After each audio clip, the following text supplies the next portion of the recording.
We talked a little bit about how you define your own goals using the SMART framework to build goals that are measurable, attainable, specific, relevant to your own career, and time-bound, so that you have a period of time that you are holding yourself accountable to achieving that goal. And now we're going to get into the fun part.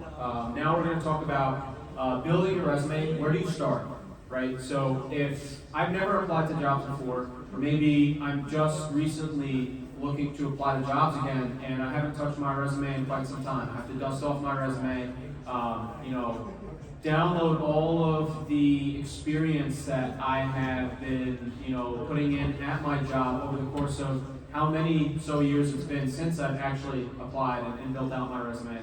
How do I make sure my resume is one that recruiters are going to open their eyes at, it's going to attract recruiters and get me callbacks to get interviewed and eventually land a job at John Lewis. So we're going to talk about how we can make our resume stand out and give some tips and tricks as to how to do that.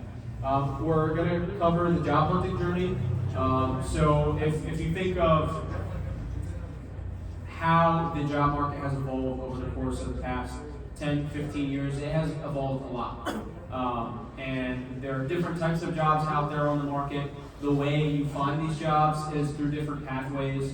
So for us as candidates, it's important to continue to refine our own skill set and understand how the job hunt works, how to position yourself in today's day and age, and how to target the jobs that we want to achieve, the jobs that we truly want to be in. And these are the jobs that are the most interesting work. They pay the best, and they position ourselves for long-term career growth. So how do we find these jobs, and how do we make ourselves suitable candidates?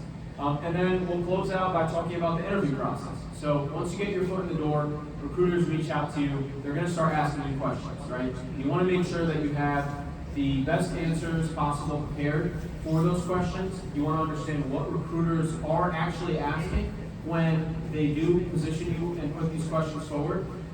So understanding both the question at face value and what kind of answer recruiters are looking for. And then we'll close out with questions and answers. So if you can just jump through the first few slides.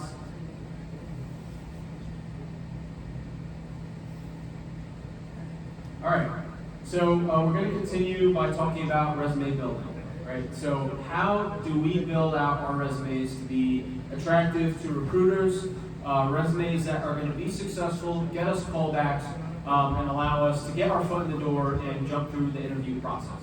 If you go to the next slide, just a couple facts here that a lot of people might not be aware of in terms of the job hunting journey and the application process.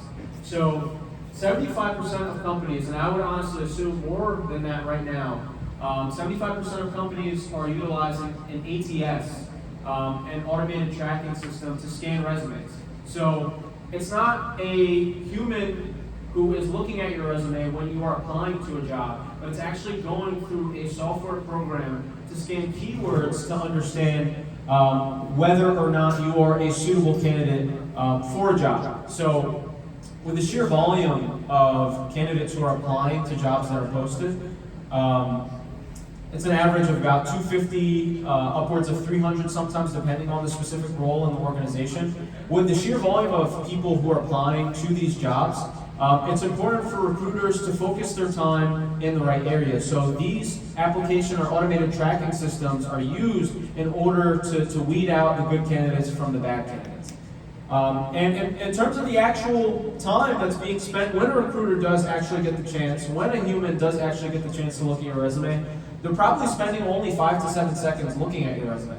If I have to look at hundreds of resumes all day long, I'm not going to give each resume 10, 15 minutes of time. As a recruiter, I'm going to skip through, look for the good candidates, and quickly weed out the bad ones. So they're going to look at the information that's directly in front of them, and if you don't meet the qualifications that they're looking for, they're going to put your resume to the side. So we want to keep that in mind. And just looking at the amount of candidates who actually end up getting interviews, it takes a lot of time, it takes a lot of money, it takes a lot of resources to actually interview candidates.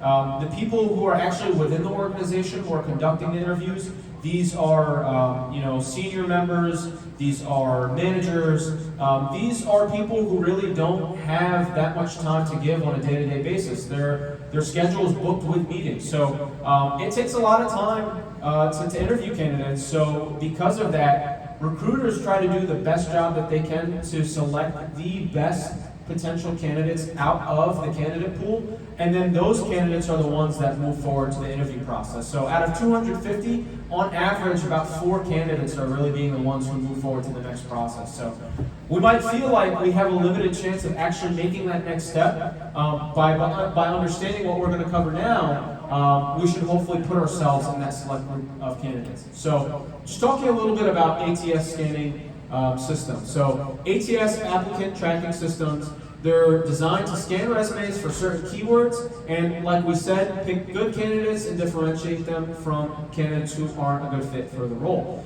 So, little step-by-step process on how these scanners work, just so you're aware. So, when a new job position is being posted online, a job requisition is created. So, information about that new role is put through the ATS. The title, the desired skills in a candidate, and the required experience level are put into the ATS software. Then, the ideal candidate profile is created within the ATS. So, this profile is now the standard, it's now the precedent that's used to compare all of the new applicants against. So, the ATS can determine who we should speak with versus who we can put to the side. Resumes are ranked based on how well they align to that ideal candidate profile. So the ATS parses all of the resumes, it sorts and it ranks all of the candidates based on how closely they match the criteria for the candidate. And then those qualified candidates, those who rank the highest through the ATS software's ranking system, are the ones that are actually moved forward in the interview process. So if you go to the next slide, we're going to talk a little bit about resume formatting. So how can we format our resume to get that call back from hiring managers? How do we format our resume to rank as high as possible when scanned by an ATS? And when we look at some of the ideal formatting for a resume, the recommendations are for that resume to be one page. You don't want to give a hiring manager a bunch of pages for them to kind of look through and make it a struggle for them to parse and determine what your theme is, what experience you're bringing to the table, and what kind of skill set you have. You want to submit it as a PDF file, so none of the information can be moved around or edited. Including a resume summary or objective is very helpful as well. So it can be very quickly determined who you are, what you bring to the table, and what you're looking for. Use a professional font, a simple layout that's easy to read, easy to navigate. Of course, make sure you proofread your resume, no spelling errors, no typos, as that speaks to the level of professionalism that you're bringing to the table. Include metrics, so include percentage points or quantifiable achievements that call out your success in your career and what you're bringing to a potential new role. And make sure you're custom tailoring your resume to the specific job that you're looking for. And we'll cover a little more on that later. So here's an example of a resume that won't see much success going through an ATS system. It probably won't lead to many interviews. And I posed the question, what can you see that's wrong with this resume? I'd like to get a couple answers from the crowd if anyone could pick out anything off first glance. Yes. That's a fair point. I mean, this resume is consolidated to one page, but it does seem very information heavy. And because of the formatting, it's a little difficult to determine what's what, really. The headers are unclear, all the font looks the same, so it's not the easiest to follow. Yeah. You said they have 5 to 7 seconds to look at a resume, and everything is jumbled up. You don't know what to look at. Exactly. I can't see, looking at this resume, what Craig's experience is, what industry he's in, what he does for work, where his experience is. It's all kind of jumbled up and mixed together. It's really hard to follow. So if we go to the next slide, I've broken apart some of the reasons as to why this is considered a bad resume. So we go kind of starting from top to bottom, right? So if we look at the information that Craig included at the top, his header, right? This is his contact information. So he included his exact address in his resume, right? So you can potentially limit yourself from consideration from certain jobs because you are putting a specific region on your resume. So for the ideal candidate, companies are willing to pay a relocation stipend. They may offer you the opportunity to work remotely, just because you are the ideal candidate. If you go through the interview process and out of all of the applicants that they interview, you're the guy for the job, you might not be able to prove that at all because you're restricting yourself from actually getting a chance by limiting yourself to one specific region. If we look at Craig's email right here, it's kind of an unprofessional email. It doesn't reflect well when recruiters look at it. So the recommendation is always to create a clean new email, first name dot last name, first name underscore last name at your, at Gmail, at Hotmail, whatever it is, to keep the way you present yourself clean and professional at all times. If we look at his objective, and I'll read it out to you, a challenging position in the graphic design field that utilizes my experience, education, and creativity to help a company grow and succeed. This is very unclear. I do not know as a company what I'm getting by hiring Craig. I don't know what Craig is bringing to the table. So I don't know what his current title is, what kind of role he's targeting. His objective is very broad, and I don't know what areas he specializes in either. If we look at his skills and qualifications, there's a lack of keywords. It's all very general descriptions that are used. Experience designing, excellent ability, thorough knowledge. These aren't really specific keywords that would get picked up in an ATS when we're scanning for specific skills, specific experience points. So it's going to result in a poor ATS score. And ideally, as to consolidate the space on your resume, you want to reflect these skills within your actual experience bullet points, versus having a long laundry list of skills and languages and so on and so forth. It doesn't really reflect as to how you use those skills in your day-to-day job. So there's an ambiguous mix of skills. We have some hard skills, some soft skills. If we look at the education, right? So the number one point I always mention is that if you're a recent grad, you're just coming out of college, that's really the only time that your education is important, right? Because when you are presenting, when you're coming out as a new college grad, that's all you really have to bring to the table. My school is so-and-so, I studied this degree at this school, and I'm coming with minimal information or minimal knowledge. I may have a internship on my resume, but beyond that, I don't have much that I can bring to the table. So your education is important. That's pretty much the only criteria that determines how well you fit with an organization, because you did well in school, your GPA is high. So if I'm looking at it from an investment perspective, it's less of a risky investment into a candidate if I can see that he did well in his undergrad experience. But what happens when you move beyond that? What happens after you get your first job and your second job and your third job? It's less about your education and what school you went to, and more about what you achieved, what you did in your previous roles. So unless it's your first job coming out of school, I would recommend bringing your education lower in your resume, even all the way to the bottom, because it's really something that comes up in a background check, but beyond that, it doesn't provide much value on your resume. We see he has another section right here where he mentions hardware experience. It's kind of out of place. I would put that under a skills section, or maybe reflect that in his experience. And if we look at the actual experience that he presents in his resume, he was an assistant manager in the meat department for a grocery store at one point. It's really unrelated to the type of job that he's looking for. He's looking for something in the graphic design field. So that should be removed altogether. And this might bring up the question, well, what if I have no experience at all, right? What if all the experience I have is, I worked retail, I worked in a bookstore, I worked at a coffee shop, and now I'm applying to be a financial analyst. Now I'm applying to be a business analyst. What do I do? What kind of experience do I put on my resume? And the answer is, there's tons of things that you can put in your resume in place of irrelevant job experience. So, for example, you have sites like Upwork where you can take on short-term jobs that are relevant to the field that you want to be in. If you have internship experience, you can put that on your resume. You can list relevant coursework, so the specific classes you chose to take that relate to the job that you're striving for. You can put personal projects on there. So let's say I'm looking for a data engineer job.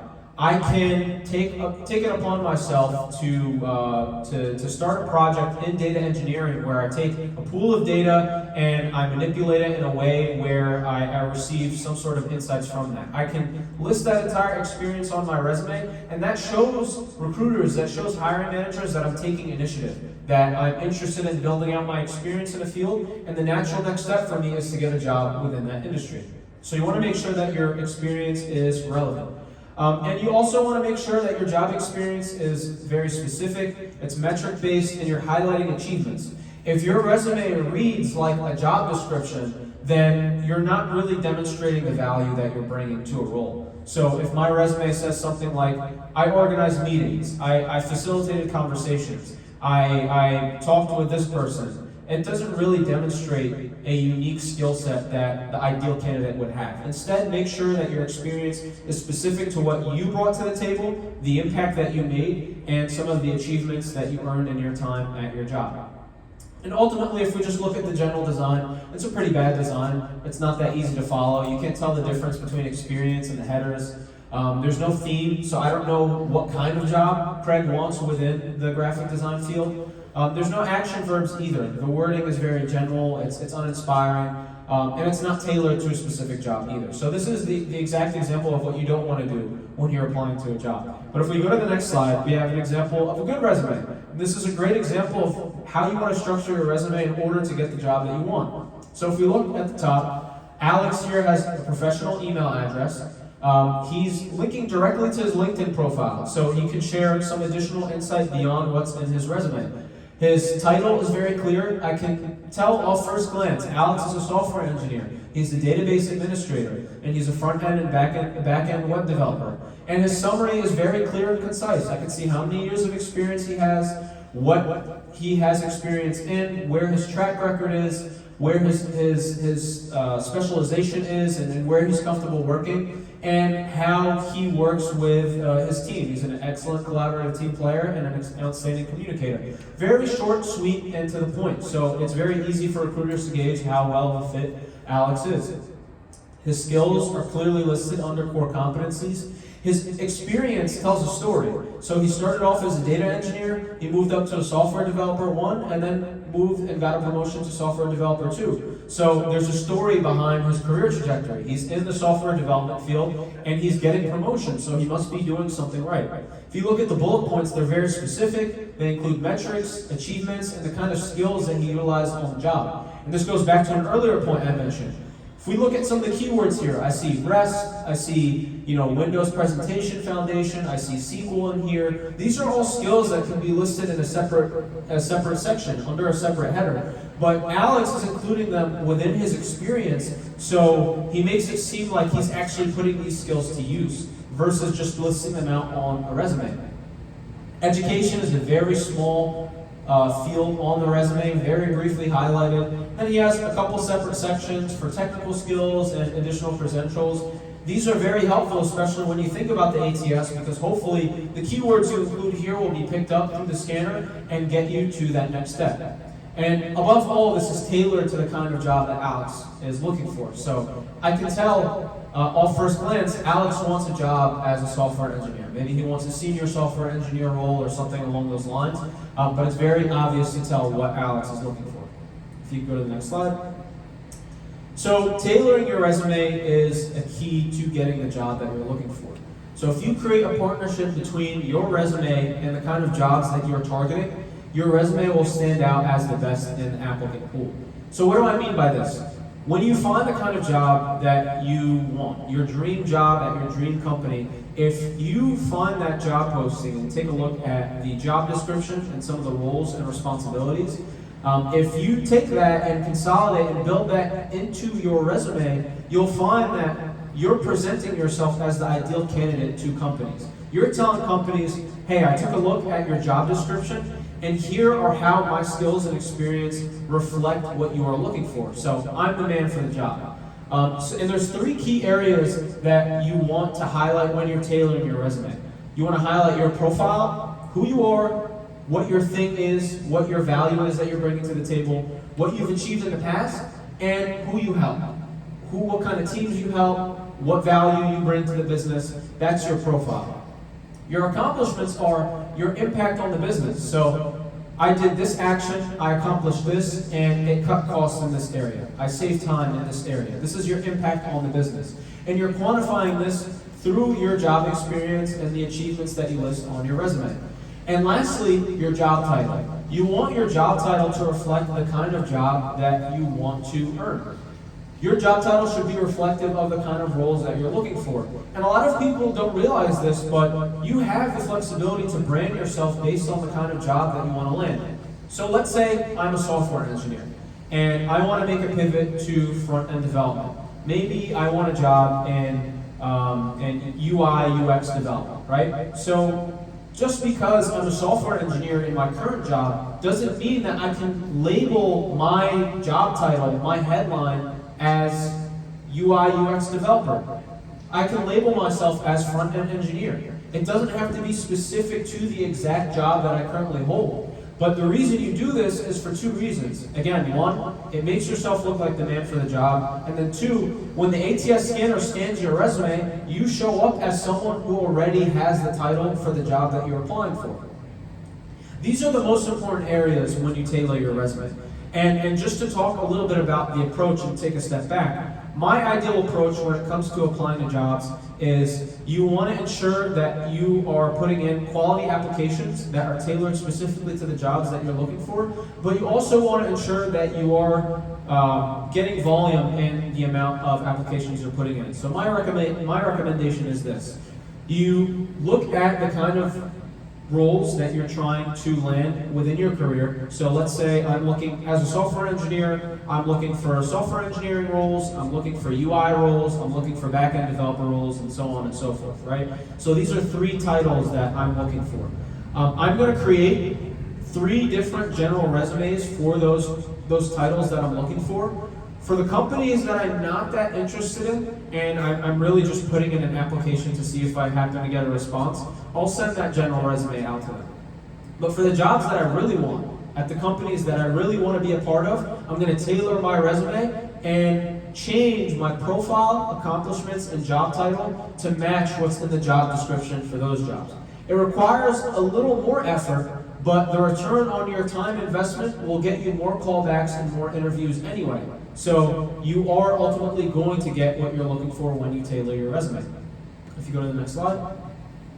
So here's an example of profile. I have a couple job descriptions here, and I've highlighted some of the key areas that have been updated here in the profile. So if we look at the highlighted areas, the marketing manager role at Apple, we can say they asked for someone who has project management experience. They're asking for someone who has creativity in commercial marketing, and they're asking for someone who can work across multiple time zones. So if we look at the profile below, we can see that we changed the profile to match what they're asking for in the description. So we talk about managing projects, we talk about managing projects across multiple time zones, we talk about how many projects we can manage. They manage 10 projects at one time. And we talk about what we're looking to get out of the job. I want to deepen my expertise and develop additional creative marketing skills, which is exactly what they're looking for in the job description. Let's say I find another marketing manager role at eBay, and the responsibilities that I'm asked to do as a part of that job are a little different than the role at Apple, right? But look at the subtle changes that I make that instantly make me the ideal candidate for the eBay role, right? So if we look at what's highlighted, creative campaign development, meet briefing deadlines. If we look at what's highlighted in green there, it's a couple European countries, so they want us to work in the European time zone. So look at some of the changes we made here. I work with multinational corporations. I have a knack for delivering high quality campaigns, exactly what they're looking for in campaign development, and I can meet deadlines as well. And I can create measurable impact across key European channels for eBay's digital marketing department. So the resume that they're getting seems that it was made for that role. It makes it seem like this job is the exact job that I want, and I even specifically mentioned the company name and department in my profile. So for a recruiter, this is the ideal candidate versus someone who is, they call it CV spraying, just shooting their resume across multiple job descriptions hoping you get a call back. This is exactly how you make yourself look like the ideal candidate. If you go to the next slide. And what about our accomplishments, right? So the framework for accomplishments is 3 steps. You want to demonstrate the action that you took, the impact of your action, and the result that your action delivered. So a couple examples we have here. For that same marketing role, I can put in my resume that I developed marketing channels and created campaigns, or I can expand upon that and add some metrics, talk about how many people were involved and what the impact and result was. I created marketing channels and campaigns for 4 products within the first month at my company, and that allowed the team to increase their focus and adopt a more proactive approach to projects. That sounds infinitely better than just developing marketing channels and creating campaigns. And the reason for that is because it includes metrics, it includes an impact, and it includes a result. Same thing goes over here. This is a separate example. But let's say you're an event coordinator, right? Your job really boils down to just organizing events. But if you include metrics, you include an impact, and you include a result, it completely changes your accomplishments. I organized 6 events with approximately 2,000 attendees. I handled budgets of 10,000 and above, and I drove an 85% turnout rate. Sounds so much better than just a simple organized multiple events. And now we talk about job title. So we just talked about optimizing our resume to get picked up by the ATS scanner. So in order to do that, you have to align your job title to match up with the role that you're looking for. And this is in 2 areas. This is both in your profile under your name and within your headline and your summary as well. So you use the name of the job that you're applying to in your resume headline. So you can see I have a couple examples here. I'm applying to a business development consultant on top and then a financial analyst role on the bottom. I'm essentially branding myself based on the role and the job that I'm looking for.